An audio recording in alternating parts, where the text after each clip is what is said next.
구원받은 후에 짓는 죄는 어떻게 되는 걸까요? 구원파와 같은 교단들은 하나같이 죄를 물질적, 하나님 앞에 쌓여있는 실체 있는 존재론적인 것으로 해석합니다. 쉽게 말해 죄를 물건과 같은 것으로 간주하고 물건을 치워버리면 죄가 치워진 것이기에 죄가 없다라는 그런 세계관이 있습니다. 그러나 성경에서 강조하는 죄에 대한 세계관은 관계론적인 것으로 해석됩니다. 이 영상은 이단에 빠진 사람을 위한 내용도 있지만 정통 성도들도 자주 헷갈리는 부분인 죄에 대한 세계관과 오해에 대해서도 바로잡고 교정할 수 있는 내용입니다. 자, 그럼 이 존재론적인 죄관이 왜 위험할까요? 죄가 있으면 죄인이다. 죄인은 하나님과 상관없다. 구원받은 순간 존재 자체가 죄 없는 존재로 변했다. 그러므로 성도는 죄를 회개할 필요가 없다. 이는 겉으로 보기엔 성경적인 주장 같지만 실제로는 성경 전체의 흐름과 정반대입니다. 왜냐하면 성경은 죄의 존재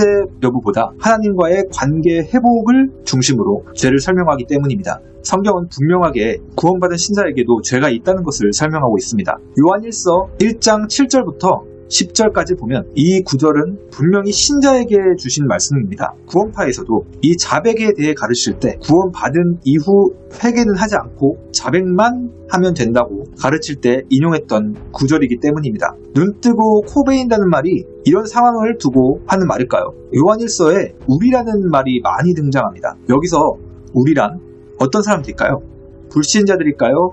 아니면 교회의 지체들인 신자들에게 말씀하시는 것일까요? 신자에게 하는 말씀이라는 사실은 구원파에서도 인정할 수밖에 없습니다. 이 자백이 나오는 구절 앞뒤로는 구원받은 신자가 죄가 없다고 말하면 스스로 속이고 진리가 우리 속에 있지 아니할 것이라고 하셨고, 또 범죄하지 않았다고 하면 하나님을 거짓말하는 이로 만드는 것이니 그의 말씀이 우리 속에 있지 아니하니라 라고 못 받고 있습니다. 구원파에는 진리가 없다는 것이 이 요한 1서에 그대로 반증되고 있는 거죠. 아마 구원파에 계신 분들은 이 죄에 대한 세계관이 바뀌지 않는 한 이 모순은 죽을 때까지 끌고 갈 겁니다. 한 구원파 신도는 성경에서 교리의 모순점이 보이자 7절이 주된 말씀이고 8절에서 10절은 7절 말씀에 대한 부연 설명이라는 자의적인 해석을 합니다. 요한일서 1장 7절은 빛 가운데 행하는 자의 삶, 즉 거듭난 신자가 하나님과 사귐 가운데 살아가는 전체적인 삶을 가리킵니다. 그리고 8절에 죄 없다는 주장에 대해 경고를 하고 있고 신자라도 죄가 여전히 존재한다는 사실을 말하고 있습니다. 그리고 9절에서 그러므로 신자는 죄를 자백하며 살아야 하고, 이 자백은 구원을 잃을까봐 하는 자백이 아니라 관계 회복을 위한 지속적 자백입니다.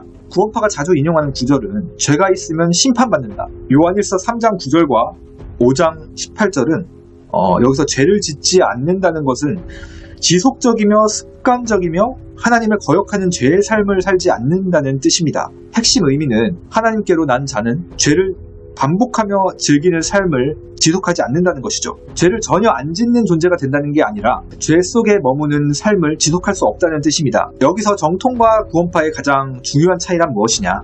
구원파는 죄의 존재 여부로 신분을 규정하고 정통 신학은 하나님과의 관계 안에서 죄를 다룹니다. 구원받은 신자에게 죄는 정죄로 가는 것이 아닌 하나님과의 교제의 손상으로 여겨집니다. 이것이 구원파와 정통의 가장 큰 차이입니다. 구원받았지만 여전히 흔들리는 당신, 그 갈등은 비정상이 아닙니다. 바울도 갈등했고 요한도 신자에게 자백을 가르쳤고 히브리서는 믿는 자에게 권면을 줬습니다. 죄와 싸우고 있다는 증거 자체가 성령의 역사입니다. 마무리하겠습니다. 구원받은 후 짓는 죄는 어떻게 되나요? 라는 질문에 대한 답은 정죄는 없다. 그러나 자백하고 회개하며 성화하며 나아간다. 예수의 피는 계속 영원히 역사한다. 이는 관계의 영역이다. 존재의 영역이 아니다. 존재론적으로 죄가 없는 존재가 되는 것이 아니라 관계적으로 하나님과 사귐 가운데 계속 세워지는 삶을 사는 것이 정통 기독교의 구원 이해이며 성경 전체가 말하는 복음의 구조입니다. 이상입니다. 그럼 전 다음 영상에서 찾아뵙겠습니다. 들어가세요.